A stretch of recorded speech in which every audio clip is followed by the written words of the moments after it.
It was a quiet Saturday evening, the kind of night that used to feel like a sanctuary. I sat in the living room, coffee in one hand, flipping through an old photo album with the other. The pictures stared back at me, smiles, vacations, anniversaries. Moments that once meant something. Now they felt hollow, like someone else's memories borrowed for comfort. The front door creaked open, and I heard the familiar click of Amy's heels on the hardwood floor. She had a certain way of walking, confident, deliberate, as if the world owed her something. I didn't look up right away, letting her come to me. "Babe," she called out, her tone sugary yet sharp, like a blade coated in honey. She walked into the room, car keys swinging in her hand. Her red dress clung to her like she'd poured herself into it. It was the same dress she wore on our 15th anniversary, a memory that now felt like a cruel joke. I looked at her, waiting. "Nathan's outside," she said with a smirk. "Come on, let me introduce you to him before we head out. Trust me, you'll love him. He's way more exciting than you ever were." The room felt heavier, my grip tightening on the coffee mug. I set it down carefully, taking a moment before responding. "Nathan?" I asked, my voice deceptively calm. "Yes, Nathan," she replied, her smirk deepening. "You know the guy I've been seeing? You've met him at the office party last year. He's waiting in the driveway. We're going out, and I thought it'd be nice if you got to know each other." "Are you crazy? What the fuck are you talking about?" "If he sets foot in my driveway," I said, my voice low but firm, "I'll make sure he leaves in an ambulance. And if you leave with him, don't bother coming back. You'll regret it for the rest of your life." Her laugh was sharp, almost theatrical. "Oh, please, loser. You always say things like that, but let's be real, you're all talk, Connor. You're too much of a coward to do anything. Go ahead, make your little threats. It doesn't change the fact that I've already found someone who knows how to keep me happy." She leaned in slightly, her voice dropping. "You'll see when I don't come back. You'll be begging me to return. But guess what? I won't." I stood, the motion abrupt enough to make her take half a step back. "You think this is a game, Amy?" I said, my voice steady but laced with an edge. "You've been walking all over me for months, but let me make one thing clear. I'm done. Done with your lies, your smug attitude, and your goddamn disrespect." Her smirk faltered for a moment before she rolled her eyes. "Spare me the drama, Connor. You'll be here when I get back, just like always. Face it, you need me more than I need you. Is that what you think?" I asked, stepping closer. "That I'm some spineless fool who'll keep putting up with this? You don't know me as well as you think you do, Amy. Go ahead, leave with your precious Nathan. But don't think for a second that you'll walk back into this house like nothing happened." She crossed her arms, glaring at me. "You're pathetic. You know that? This is why I needed someone else, because you're boring. Predictable. Nathan actually makes me feel alive. What do you do? Sit here with your coffee and your stupid photo albums? Grow up, Connor."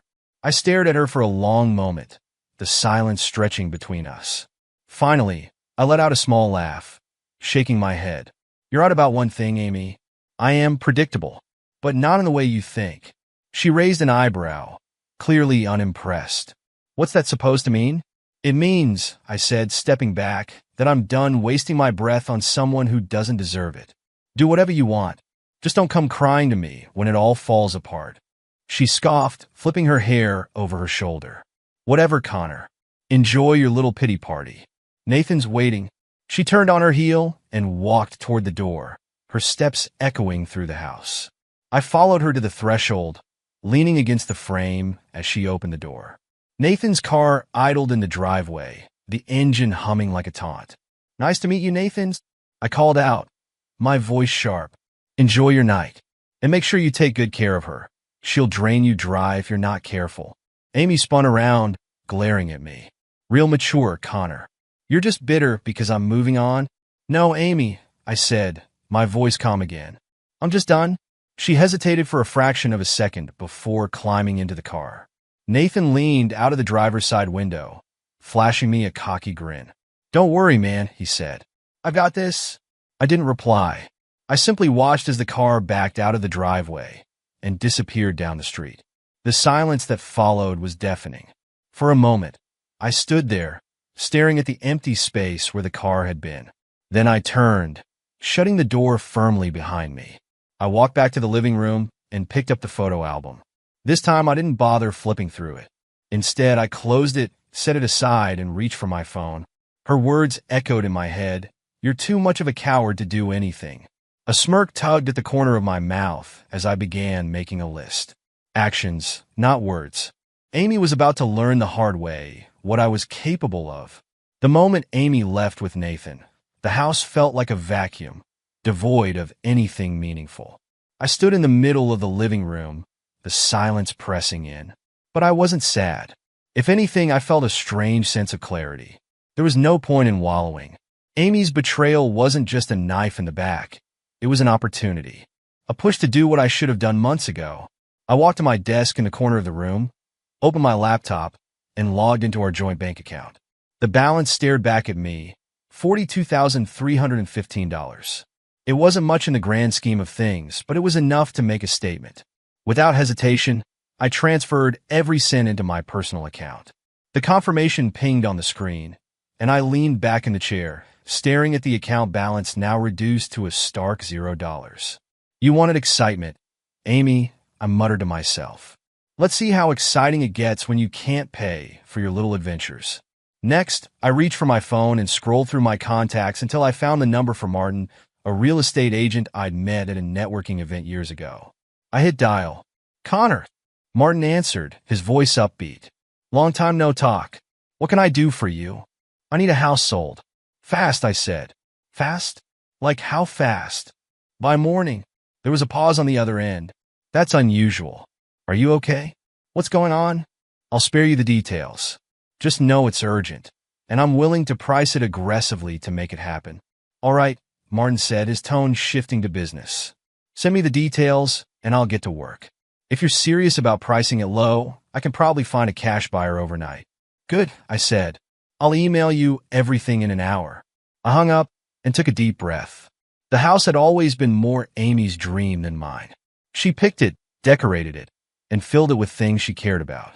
To me, it was just a structure, a prison masquerading as a home. I was ready to let it go. Over the next hour, I gathered all the necessary documents and emailed them to Martin, along with a message that left no room for doubt: sell it by sunrise. With the house taken care of, I turned my attention to the evidence. Months of suspicion had left me with a digital arsenal: screenshots of her flirtatious texts with Nathan, a photo of them holding hands outside a restaurant, and even a hotel receipt with both their names on it. The icing on the cake was a poorly hidden stash of Nathan's belongings in the hall closet: a cheap watch, a tie, and a half-empty cologne bottle that smelled like desperation. I laid everything out on the dining table, neatly organized, and slid the divorce papers on top. For the final touch, I scribbled a note on a piece of paper. "You wanted excitement? Here's the thrill of starting over. Good luck, bitch. You'll need it." I stared at the table for a moment, letting the sight of it sink in. It felt satisfying, like putting the last piece in a jigsaw puzzle. By the time I finished, it was close to midnight. The house, once filled with Amy's laughter and my misplaced trust, now felt like a hollow shell. I grabbed a duffel bag I'd packed earlier in the evening, clothes, toiletries, and a few sentimental items, and walked to the front door. Before leaving, I paused in the foyer, glancing around one last time. The photo frames on the walls, the furniture we picked out together, the kitchen where we used to cook, it all seemed like artifacts from someone else's life. I flipped off the light switch and stepped outside, locking the door behind me. By morning, I was sitting in a diner 2 towns over, nursing a cup of black coffee while scrolling through my phone. A message from Martin popped up: "House sold. Cash offer. Congrats, Connor." I smiled to myself. That was step 1. Step 2 was disappearing entirely. I had already rented a small apartment in a quiet city far enough away that no one would think to look for me. The lease was signed, and the keys were in my pocket. Everything else I needed, a new job, a new routine, would come with time. Back at the house, Amy was in for a rude awakening. I imagined her stumbling through the front door in the early morning, perhaps still buzzed from her night with Nathan. She'd find the dining table empty of the usual breakfast, replaced instead by the cold reality of my departure. She'd try her key in the lock, only to find it didn't work.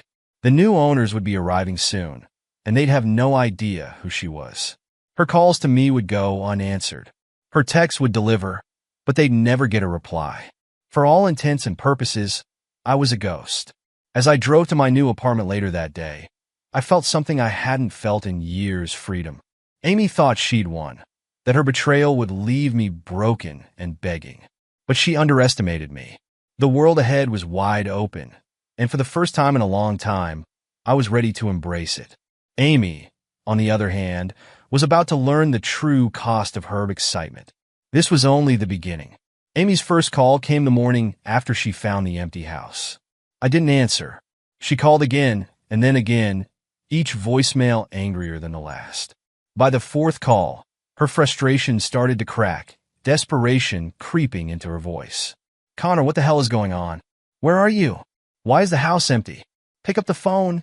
I listened to her messages while sipping my coffee, each one playing like a track on a greatest hits album of regret. By the 10th call, her anger had all but vanished, replaced by a thin veneer of concern. "Connor, please. Let's just talk. I don't understand what's happening. If this is about last night, I made a mistake, okay? But we can fix this. Just call me back." I deleted the messages, one after another, without responding. She could shout, plead, cry, it didn't matter. The die had been cast.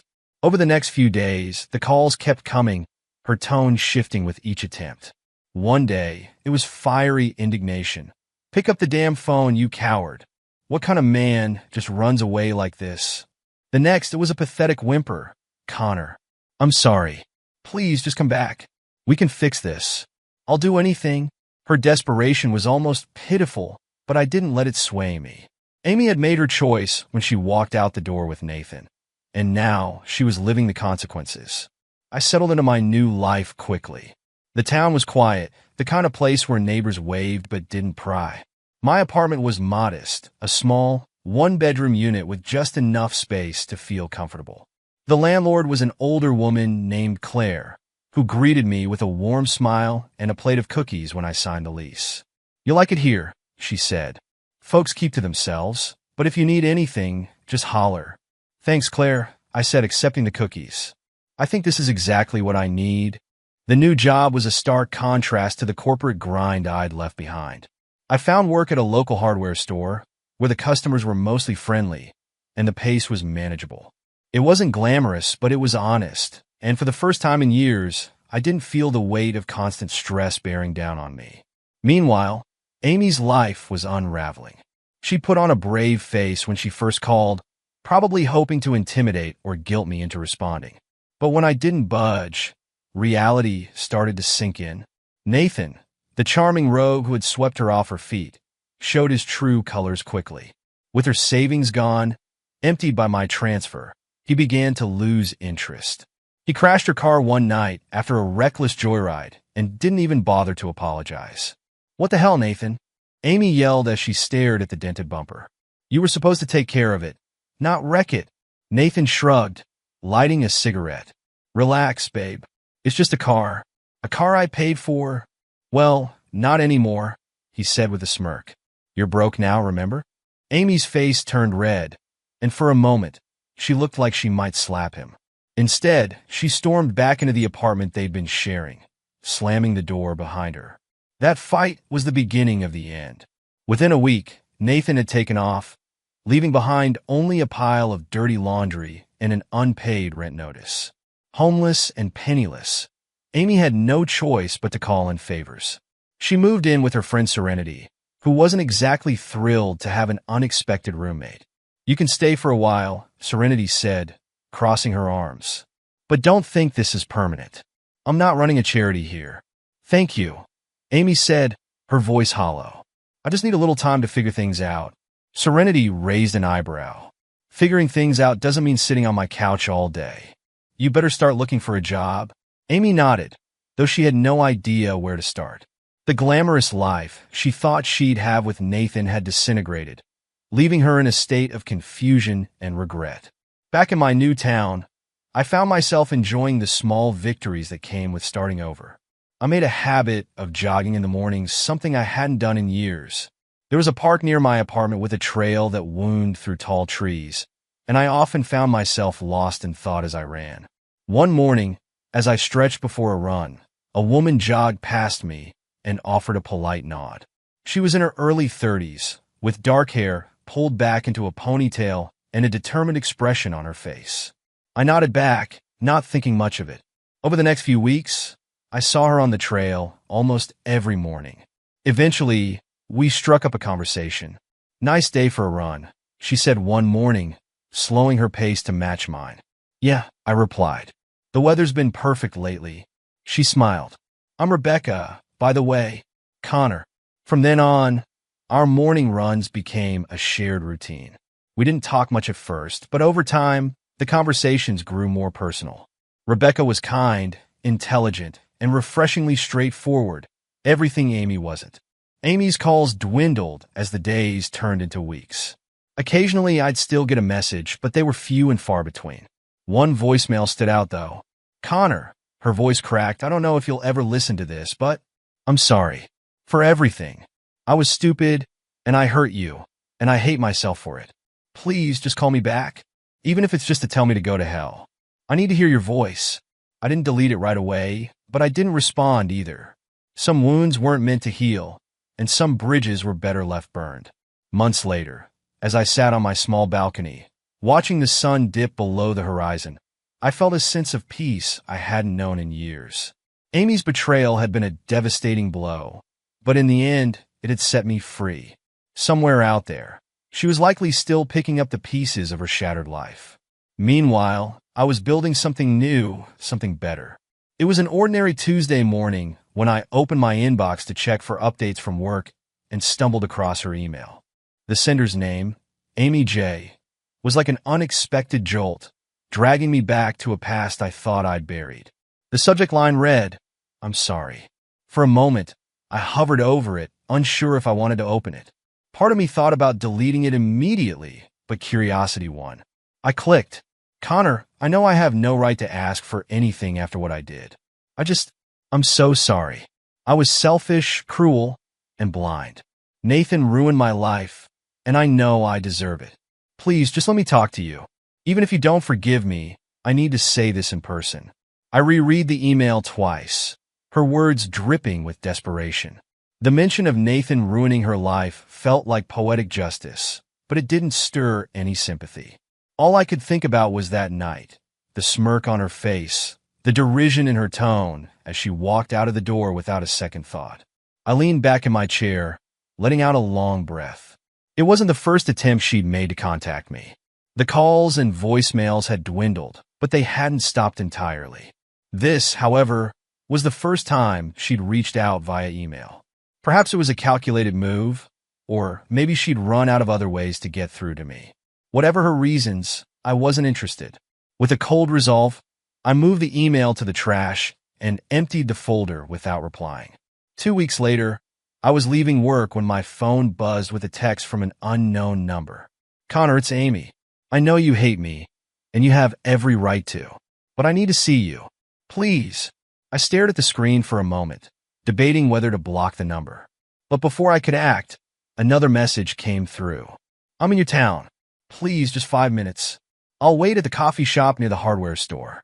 If you don't show, I'll leave and never bother you again. I promise." The audacity of her showing up in my town set my blood boiling. But there was also a small part of me, buried deep beneath the layers of anger and betrayal, that wanted to see her, not to forgive her, but to let her see what her choices had cost her. An hour later, I walked into the coffee shop, scanning the room until my eyes landed on her. Amy sat at a corner table, her once pristine appearance now marred by the weight of her circumstances. Her hair was unkempt, her clothes wrinkled, and her eyes carried dark circles that spoke of sleepless nights. She looked up as I approached, her expression a mix of relief and fear. "Connor," she said softly, standing as if to greet me. I didn't offer a smile or a handshake. "You have 5 minutes," I said, taking a seat across from her. She sat down slowly, her hands trembling as she clutched the coffee cup in front of her. "Thank you for coming," she began. "I didn't think you would. What do you want, Amy?" I asked, my tone cold. She winced at the directness, but pushed on. I need to say I'm sorry. For everything. I was horrible to you, and I didn't realize how much I was throwing away until it was too late. I crossed my arms, leaning back in the chair. And what exactly do you expect me to do with your apology? Tears welled in her eyes, but I didn't flinch. I'm not asking for anything, she said. I know I can't undo what I did. Nathan ruined everything. He drained my savings, wrecked my car, and left me with nothing. I'm living on a friend's couch, and I held up a hand, cutting her off. Stop. I don't want to hear about your problems. You made your choice, Amy. You walked out that door with Nathan like I was nothing. Now you want pity because he turned out to be a loser? Her tears spilled over, and she reached across the table, grasping for my hand. I pulled away. Connor, please, she begged. I know I don't deserve it, but if there's even a sliver of a chance— There isn't, I said firmly. You thought you could trade me in for something more exciting? How's that working out for you? She flinched as if I'd slapped her. I was stupid, she whispered. Blind. I thought he cared about me, but I was wrong. And I see now how much I hurt you. I hate myself for it. I stared at her, my jaw tightening. For a moment, I thought about all the nights I'd spent wondering what I could have done differently, all the pain she'd caused with her careless choices. You don't hate yourself, I said finally. You hate that your plan didn't work out. If Nathan hadn't screwed you over, you wouldn't be here right now. Amy opened her mouth to protest but stopped, her face crumpling. She knew I was right.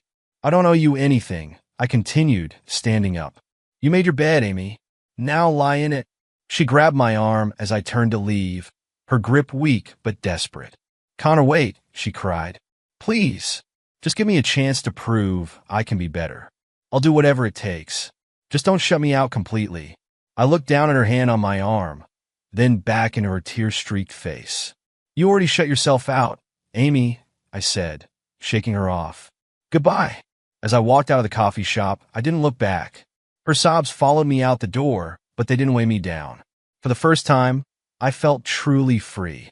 Life after Amy was a blank slate, and I intended to fill it with things I'd long forgotten about. My own happiness, my own ambitions. For months, I'd been living under a dark cloud, but now, every day felt like a step into clearer skies. The first major change was joining the gym. At first, it was intimidating. The machines looked like alien contraptions, and the regulars moved around like they owned the place. But I was determined. I started slow, learning how to use the equipment properly, and within weeks, I noticed small changes, not just in my body but in my confidence. One morning, as I wiped down a bench press, the guy next to me gave me a nod.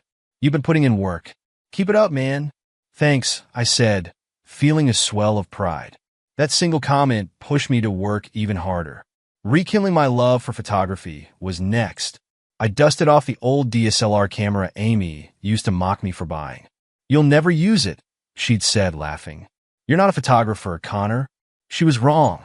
I spent weekends exploring the nearby countryside, capturing sunsets, rivers, and the quiet beauty of small-town life. Photography wasn't just a hobby. It became a form of therapy.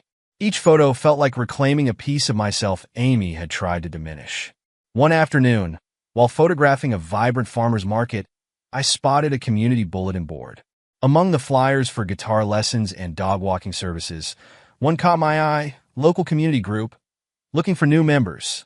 It was a simple invitation to join a group dedicated to organizing town events, volunteer work, and social gatherings. Something about it intrigued me, and the following week, I showed up at their meeting. The group met in the back room of a local cafe. About a dozen people were there, chatting over coffee and pastries. The organizer, a middle-aged woman named Freya, greeted me warmly. Welcome, Connor. Glad you could join us. Have a seat. As I settled in, I couldn't help but notice a woman sitting across the table.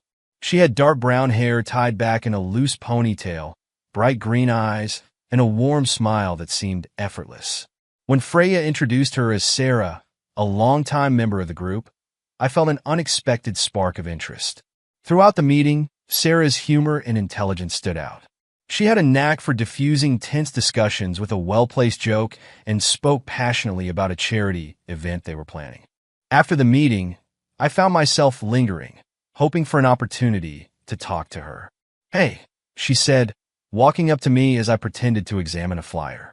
First meeting, huh? Yeah, I admitted, smiling. Was it that obvious? She laughed. Not at all. We just don't get a lot of new faces, so it's nice to see one. Her laughter was infectious, and we ended up talking for nearly an hour. By the time we left the cafe, I felt a connection with her I hadn't experienced in years. Sarah and I started seeing each other more often, first through group activities, then on our own. Our first real date was at a local park, where we had a picnic by the lake. This was a good idea, Sarah said, unwrapping a sandwich. I love the simplicity of it. No noisy restaurants, no pressure. That's exactly what I was going for, I said. Though I can't promise my sandwich-making skills are restaurant quality. She took a bite and grinned. Not bad. You might have a future in catering. Over the weeks, our conversations deepened. She talked about her love for books and how she dreamed of opening a small bookstore someday. I told her about my past, leaving out the messy details of my marriage for the time being. I feel like I'm finally figuring out who I am, I confessed one evening. Sarah nodded. It's a good feeling, isn't it? Like you're starting fresh. It really is. As our relationship grew, I noticed how different things were with Sarah compared to Amy. There was no manipulation, no condescension, just mutual respect and understanding. Sarah celebrated my interests, even joining me on photography outings and encouraging me to showcase my work at a local art fair. You have talent, Connor, she said one day, looking over a series of black and white photos I'd taken. Don't let anyone tell you otherwise. Her support was a stark contrast to Amy's criticism, and it made me realize just how toxic my previous relationship had been. One evening, as Sarah and I cooked dinner together in my apartment, she paused, holding a spoonful of sauce. Can I ask you something personal? She said. Of course, I replied, chopping vegetables. You've mentioned your ex before, but you never really talk about what happened. I don't want to pry, but if you ever feel like sharing, I'm here. I put down the knife, taking a moment to gather my thoughts. Sarah deserved honesty, and I felt ready to give it. My ex-wife cheated on me, I said finally. She left with another guy, thinking he was her ticket to something better. When it all fell apart, she tried to come back, but by then, I was done. Sarah nodded, her expression thoughtful. That must have been incredibly painful. It was, I admitted, but in a way, it was also a wake-up call. I realized I'd spent years compromising myself to keep someone else happy. Losing her was hard, but finding myself again? That's been worth it. Sarah reached out, placing a hand on mine. I'm glad you found yourself, Connor. And I'm glad I found you. Months turned into a year, and my life felt more fulfilling than ever. With Sarah by my side, I pursued my passions and embraced the new chapter I'd created for myself. Amy's attempts to contact me eventually stopped, and with them went the last remnants of her shadow over my life. I didn't hate her anymore, but I didn't pity her either. She was simply a part of my past, a lesson learned. Sarah and I stood on the shore of the same lake where we'd had our first date, watching the sunset. This is perfect, she said, leaning her head on my shoulder. It really is, I replied, feeling a sense of peace I hadn't known in years. For the first time, I wasn't just surviving, I was thriving. And for that, I was grateful. It was a warm afternoon, and Sarah and I decided to take a leisurely walk through the park after grabbing coffee from our favorite cafe. The air was filled with the sounds of laughter and chirping birds, the kind of tranquil ambience that made life feel effortlessly pleasant. We were strolling along a path lined with blooming cherry blossoms when I noticed someone sitting on a nearby bench. At first, I didn't recognize her. The woman had a slouched posture, her hair tangled and unkempt. She wore a faded sweater that hung loosely on her frame. But then she looked up, and our eyes met. Connor, Amy whispered, standing up abruptly. Her voice was strained, a faint shadow of the confident tone I remembered. Her eyes, once so sharp and calculating, were dull and rimmed with exhaustion. I stopped in my tracks, caught off guard. Beside me, Sarah glanced at Amy, then back at me.